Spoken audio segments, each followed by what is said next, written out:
Hello and welcome back to the Business Growth Club. This is your weekly edition from us, and in this week's edition we're going to be continuing the series looking at how we profile a target market to get a very specific profile list and what you do with the information. Now this is for businesses who sell to consumers, B2C businesses. However, as I've said in the other videos, people who have business to business trading styles should still listen to this because the information will be useful. However, in next week's video we start the business to business side of this practice. However, this week finishes off the business to consumer. Now so far what we've done is we've been able to identify our 80-20, the customers in our business that are most likely to give us profit, our best type of customers. And then we looked at the different social groups with the Mosaic template, and we looked at what different social groups either our customers fall into or the type of people we'd like to sell to.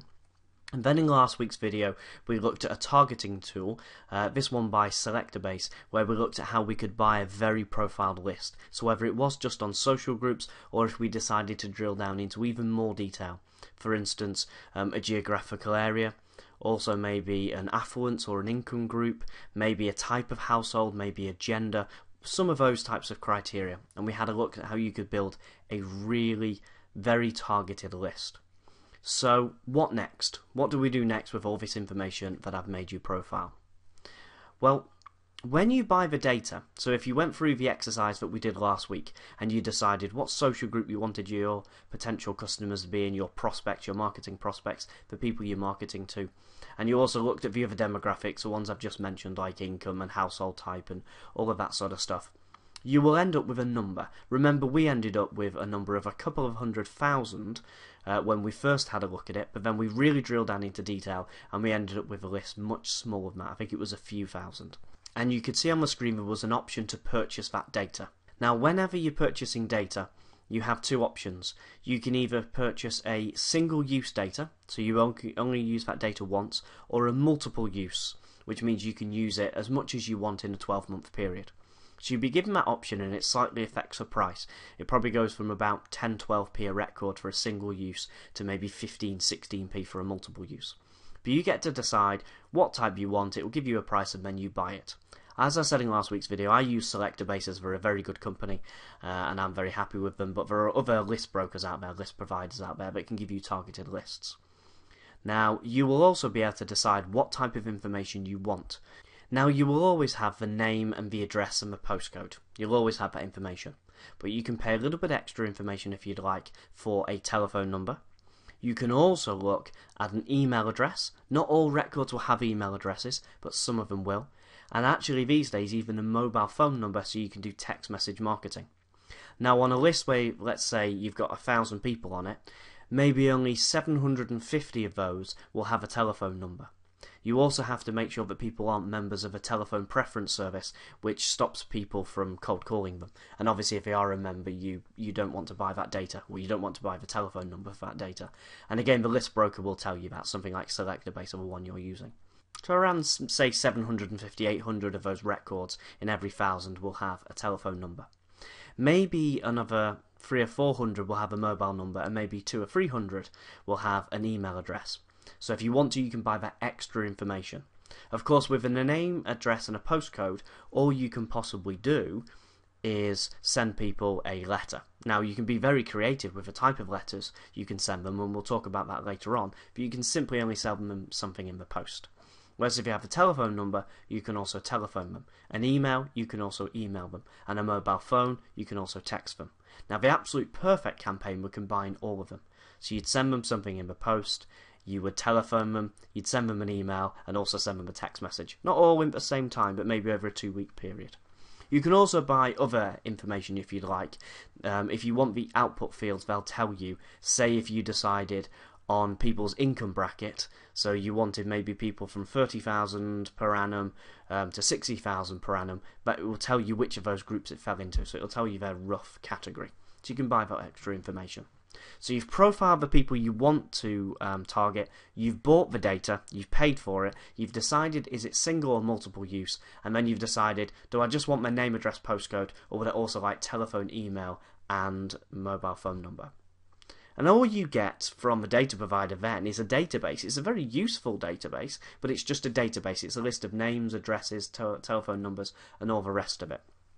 You need to do something with that. Now the first step is to decide, well, why did I want to talk to these people in the first place?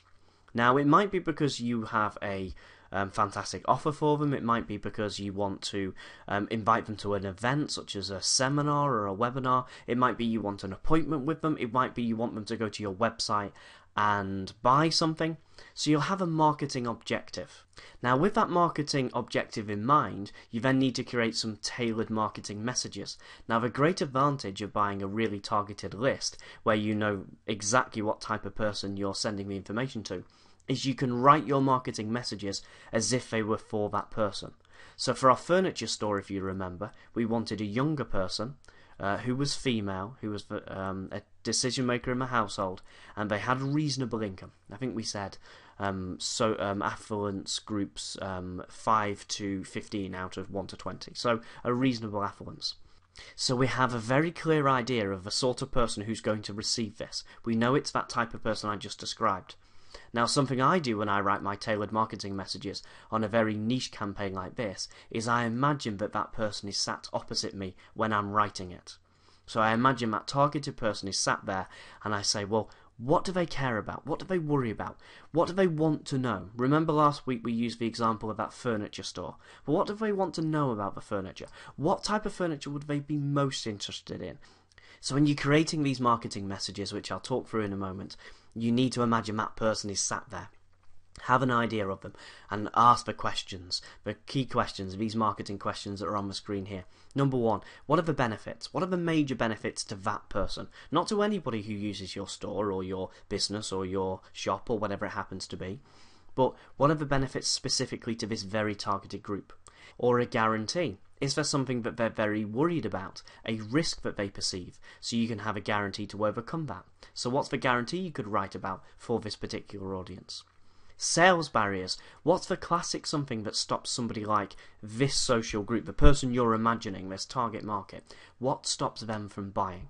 And overcome those. Social proof. Can I get some testimonials or case studies from customers who look like the people we're profiling? And a brand slogan.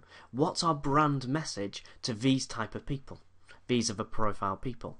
Now I've talked about all of these key marketing messages before, and I've covered these in previous videos, so if you want to know more about how you create benefits and guarantees and sales barriers and social proof and brand slogans, look at those previous videos. If you can't find them, send us an email and we'll send the links to them. So this is just a summary. We've looked at these before, but essentially these are the kind of the pillars of marketing, and you need to write your marketing messages with this very highly specific, very profiled person that you want to target in mind. And if you want your campaigns to go really well, you can give them a great special offer. But not just any offer. Give them an offer that you know the type of person that you've profiled will really respond to. Now on the screen here I've just put discounts. It doesn't have to be a discount. As I say, look at that profile person and say what would they respond to. They might be price sensitive, in which case a discount might work. Or they might actually just want to buy lots of stuff, so maybe a buy one get one free or a discount on the second purchase or something like this. Maybe they're more interested in home delivery, so you can give them free home delivery as a special offer, something like this. Look at that group and say what would really make them respond. Again, I've talked about special offers a lot, and they're a great way of actually helping any marketing, but particularly your direct marketing work. Okay, so far we've profiled the people, we've bought the list, we've downloaded the list, and we've created some great marketing messages, and hopefully we've got a great special offer. Now we need to decide which medium we use, or which media we use, you have to limit it to one, to actually contact these people. Now as I've mentioned, the most obvious is direct mail. However, direct mail doesn't have to be a one-page letter folded up and put into an envelope. If you do send a letter, you can make it multiple pages. Remember, it's copy that sells. Remember that maxim. The more that you say, the more that you'll sell. So don't be afraid of the words in a letter. But you could use a flyer. You could use a postcard.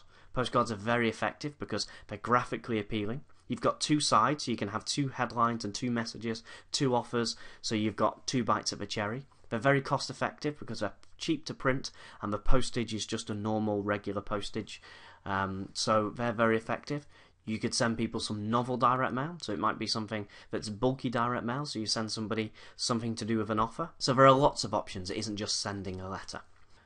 However, it doesn't have to be just direct mail. You don't just have to send them messages.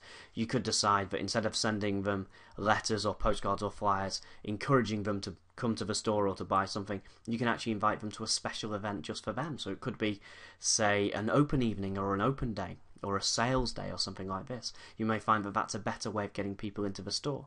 You may also send them a coupon or a voucher, so they have to come into the store to redeem it. Or if you're an online retailer, you could send them direct mail, but you could do it so that you send them to the website. So you give them an order code, maybe for a discount or an extra, or open up an account and you get delivery for free on your first order. So you can mix it up in that way.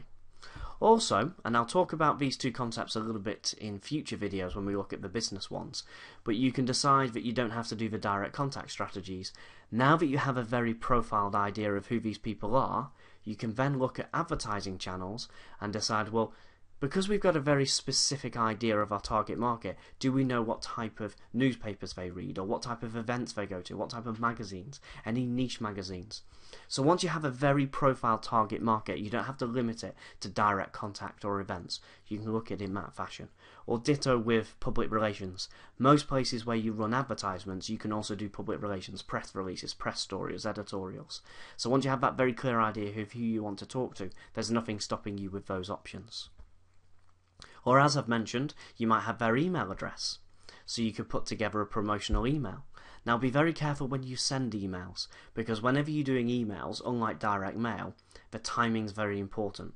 So for consumers, we know that evenings, Tuesday, Wednesday, Thursday evenings, or Sunday afternoons and into evenings, tend to work best. Don't ask me why, that's just trends, it just seems to work quite well in those times. Whereas direct mail, it doesn't really matter when you send it. Obviously it makes sense to do it outside of holiday season or something like this.